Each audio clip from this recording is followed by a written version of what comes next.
Security expert Patrick Agbambu joins me live from Abuja for more on this development. The Kaduna state government is now saying that the banditry we've experienced in the past years is evolving into some sort of terrorism. The fact that insecurity is now getting worse, just like what we witnessed in the past years in northeast Nigeria. Just how disturbing is this trend, particularly when you hear the governor talk about the increase in number of IEDs and the influx of terrorists into Kaduna? It's very disturbing, very disturbing, because these terrorists are not like the bandits who are interested about adoption and negotiation for money. These terrorists are out to cause mayhem and terrorize the people for their selfish interest. And so it's quite disturbing, and it's something that I have particularly raised this issue as far back as 2019, when we noticed that the success is being recorded in the Northeast.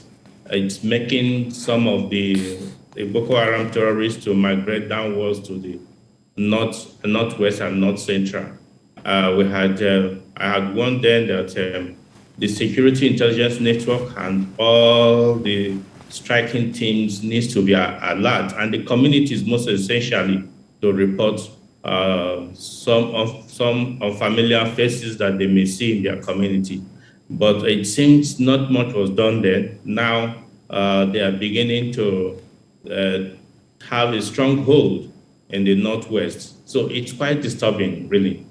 Do you think there are lessons learned from the victory in northeast Nigeria, particularly in the early days of this warning in the Northwest? For instance, the governor was quoted to have mentioned some 3 communities where it seemed that the bandits and the terrorists take advantage of. Would it be wise to level the community? He talked about relocating them to other places. What do you consider the steps that must be taken now based on the lessons we've learned in northeast Nigeria?